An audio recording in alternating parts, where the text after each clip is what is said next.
using SketchUp to make a floor plan. So I am going to show you how to create this floor plan right here, where we have a 48 by 42 foot gym with a 4.6 by 12 feet, 4.5, 4 feet 6 inches by 12 feet storage room with a pocket door, and a bathroom with a swing door, 6 by 4.5. So if you're just starting, you're going to your home screen and you are creating a new architectural drawing. It's really important you go to architectural so it knows what unit of measurement you're working in. In this case, we want feet and inches. So that will create your new template. I'm going to just work with the gym side by side from that one so we can reference it throughout this activity, okay? But that's how you create a new file.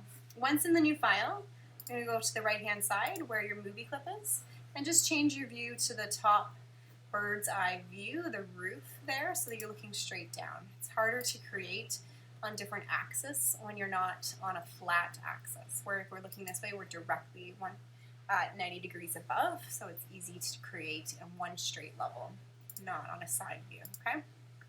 You can use your pan hand to move. I like to have my axes kind of panned over, so I always have stuff to the side, and my main area where I'm working is centered.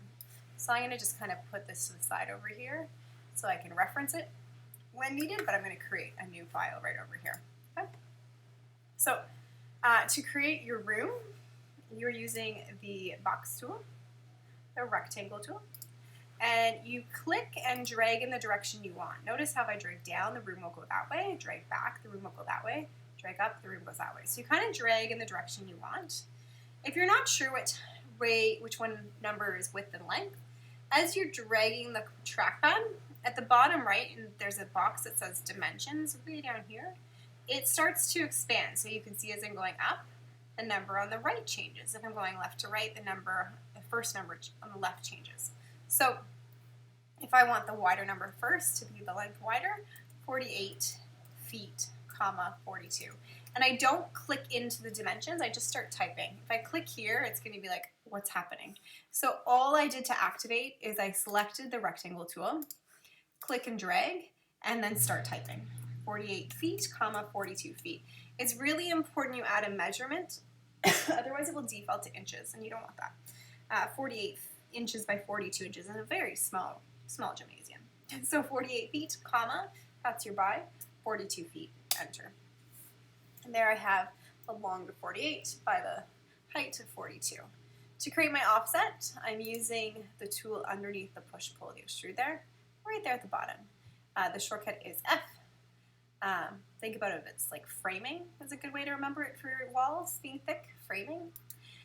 You click on the wall and you drag outwards. As you drag outwards, it means the room will go that way. I don't want to offset inside, so I drag outwards. And I can drag much larger than the wall will be. And my wall is going to be 0.5 feet. You'll notice that sometimes when you're measuring, I'm going to use my tape measure, that your measurement says 6 inches. That is 0.5 feet. Remember, there are 12 inches in a foot. So 0.5 feet is the same as 6 inches. So if you're like, why does it say 6, not 5? That is because half of a foot is 6 inches. Okay? All right, so we have the gym. The next thing we're going to do is we're going to make a door. So I'm going to scroll on up here. I'm going to make you a door. So using the pencil, the shortcut is L for line. You can click on the interior and drag the distance you would like your door. So if I want it to be swinging on a different angle, you can point it in the angle you want your swing to be. Or if you want straight 90 degrees, go straight up. And it's 3 feet long. So 3 and feet, feet being the apostrophe sign.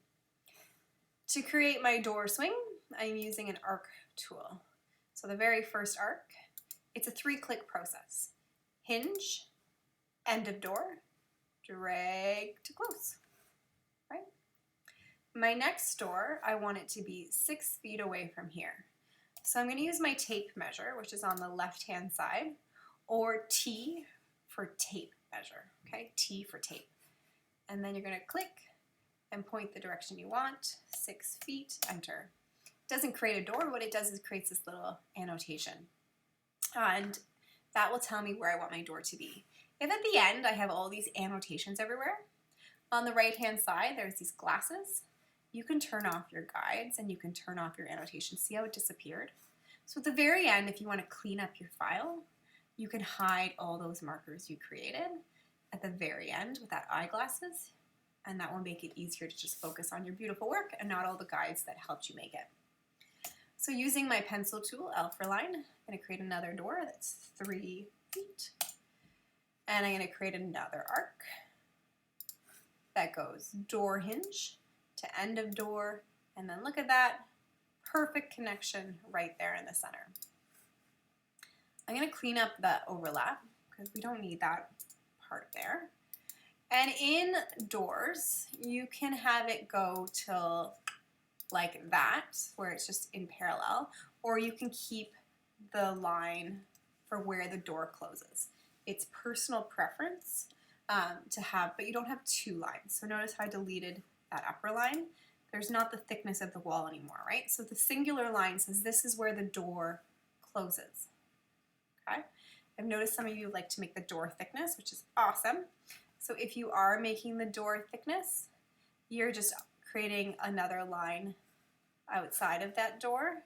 So the thickness you can do, as opposed to it being like 6 inches, half a foot, you could do 2 inches to create that thickness, and that could represent the thickness of your door. Okay? So if you'd like to do that, I just made a 2-inch door. So again, I made a line that was 2 inches over and down. All right? If this is your winning double door, you want to make a component, because I'm going to copy and paste it versus remaking the whole thing. So you click and drag with the black cursor over what you'd like to be the double door. So again, black cursor is the top one. Click outside of the whole thing and drag over the whole thing. It will select those pieces. If something extra gets selected, you just hold shift and you deselect it. So hold shift and click again and it will deselect. To make it the component, you're going to right click or option click on your Mac, but however your right click set up. Make sure when you're right clicking, you're clicking on the shape, not somewhere else. I'm going to make it a component, double doors, and you'll see that under my 3 cubes on the right hand side, my double doors now live. Okay, so I can now go down to a different space on the building, grab my double doors, and I can place them. If I want to rotate, I use the selection cursor to make sure my component's selected. I go to the compass, that move, and under there you'll find the rotate. The rotate works in 3 clicks, okay? First click says, what are you rotating? Second click says, what's 0? Third click rotates across that axis. And then to place it, you click it down, okay? So it's a couple clicks. If you need to move it, remember move tool allows you to move things along different axes. Right cursor moves left to right. Left cursor moves forward backwards. And that way it doesn't change that it's higher up. It's still staying level with what you're creating, okay? So we have 2 doors. Beautiful.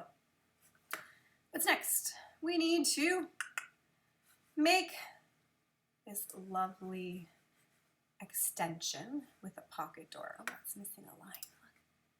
Oh, oh. All right, so here we go. I'm gonna go to the right-hand side, and let's make a 4.6 by 12 foot room. So to make a secondary room, you are not starting on the exterior wall because we don't want the room past that. The room is gonna have the same shared wall. There's not 2 walls side by side. And again, notice how I'm dragging in the direction I want the room to go.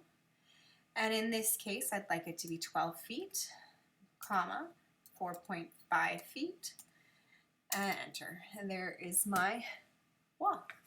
To offset it, you're using the offset tool, or F, and you're offsetting it 0.5 feet.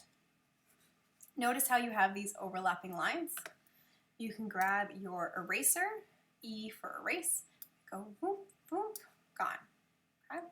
So your eraser shortcut is E for erase.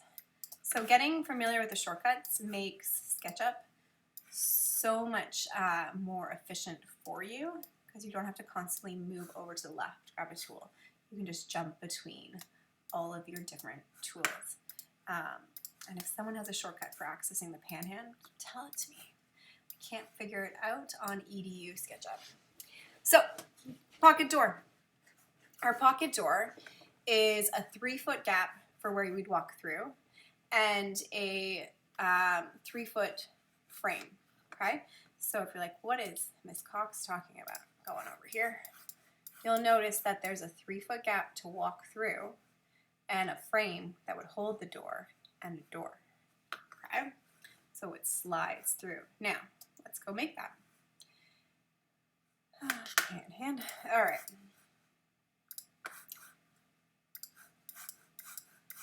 So I'm using my measuring tape to say from this point to this point is 6 feet. And that will allow me to kind of annotate. So I'm going to make a first line. This is where my door will open. Okay. And then I'm going to hit T for tape. And I'm going to just drag down 6 feet, enter. So I know that this is my double door. Okay. So easily I'm going to close off the framing. And now I need to know where my framing ends. So I'm also going to add a third marker for 3 feet. Okay? So my door needs to exist between these 2 spaces, and my line's going to be 3 feet long to be my door. 3 feet. There's my door. And then I'm just going to close up this framing. So I'm going to zoom in, and you'll see I can just kind of start clicking my way around to navigate the frame in which my pocket door will live. Right? So there's the framing for my pocket door. Again, remember at the end, if you're like, but there's all these guides, you can go to your eye glasses and turn them off, and you'll have just your awesome work, okay? So don't worry about that. If you're doing the thickness for the door, you could offset that door for your thickness, but it is not too necessary at this time. But if you feel like doing that, you could grab your line tool and do the 2 inches and then up over, okay? I just created a center line though, so singular line is fine. All right. So, bathroom on the other side. I think you're pro now. You kind of got it, right? So tell me, do you remember these steps? First step, grab your broom rectangle. Third step, drag the direction you want. And we're going to do 4.5 by 6, enter. There's my bathroom. And I'm going to use the offset tool. What's that shortcut? F. The shortcut is F. Okay, so F. And sometimes you have to hover in to select it. It was just being, sometimes it selects odd location. Just kind of roll with the punches. Sometimes zoom in more helps too. But sometimes you're not clicking right on that center point, right? My offset is being very weird right now. Escape view. All right. I've kind of lost traction. All right. When things go special, that's okay. There's always one workaround. I'm going to make a marker 0.5, and I can create a marker 0.5 feet. And see how that is 0.5 feet. And I'll just use that as my click my way around. 0.5 feet. So if things aren't working, there's always more than one way to do something, which is awesome. Voila, okay? All right, to add the door, you got it. Don't swing it in because there'd be no space. So think about practicality always with your designs. If the door swings inwards, there's going to be no room for the person to actually use the washroom because the door is going to be hitting into everything. So I have to have the door swing out given the tightness of the space. Okay? It would not function the other way around. So you're always thinking about function. Line tool, and that's 2.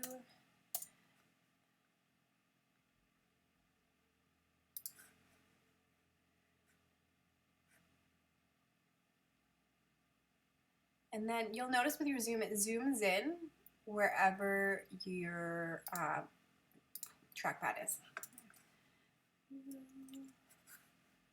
Get finicky with that too. Click, 2. All right, there's my angle. Okay, and there's my 2. All right, so I have my door. Voila. Again, using my E for eraser, I'm going to remove that over line there, move those overlapping lines, right? Get them out of the way. And sometimes you'll find having your eraser zoomed in helps. Okay, window. Let's make a window. We're going to make one, we're going to duplicate it. So double hung window extrudes past. So you're going to have 3 feet by 0.75 feet. That represents thicker than the wall, because the wall is 0.5 feet.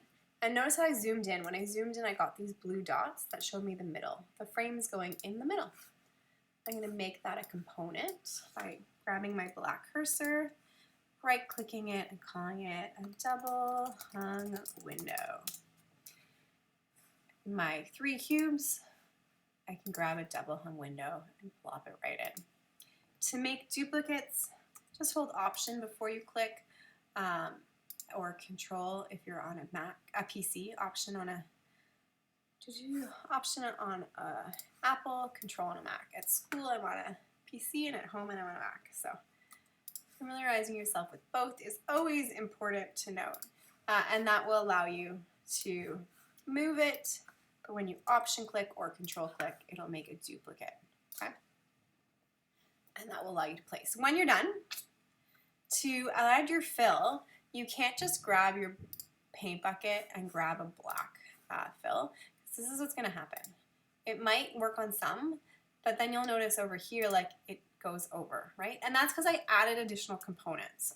So it's really important that you select everything you want to work with. So what I'm going to do to select everything is I'm going to grab my black cursor and drag over the whole thing. And then I'm going to right click it and I'm going to intersect all the faces together. So I want them to become one. So I'm intersecting them. That way when I add my paint bucket, when I drop it in, it knows where lines start and stop, okay? So it won't be confused with any additional models I've added into the scene. Really important to know, okay? When you're ready to label in measure, you're using your annotation menu, and that's under the tape measure. That will allow you to take a room and measure a wall by clicking on the points, and you'll see there's my 42 feet by 48 feet, right? And so you can place the measurements where you'd like. The key is not to overlap as many things as possible, so make it easier to read for your users. When you're ready to add your names, it's in the same menu. There's one that says text, and you click on the room. So obviously you can't write pocket door so neatly there, so I can label it. And over here I can write pocket door. Labels are in sans serif, meaning no feet, and in capital, bathroom. So it's really important that you are in capital. Obviously caps lock does not work there. Capital, and in a sans serif font, right? The rooms are all labeled. At the very end, when you are done, that's when you can hide the annotation, gymnasium. So when I'm done, go to those glasses, and I'm gonna get rid of all my guides. From there, I'm done, amazing. Make sure it's saved. You're gonna go to your hamburger menu and download a PNG. So that means that it's not going to have all these individual components. I'm just going to have the picture. And if you wanted to make it look even more professional, like you have a transparent background, you're like, ooh, amazing. The cool thing is that you can also, if you have different views, you can have different views there, but we just had the one view, okay? So when you're done, export PNG, and you have made a digital floor plan in SketchUp. And those are the steps. It'll end up in your downloads if you're like, where the heck did it go? See there at the bottom? That's where my download went, okay? So find it in your downloads. And it will show you like you did something, you exported an image. All right, I can't wait to see your condos. Good luck.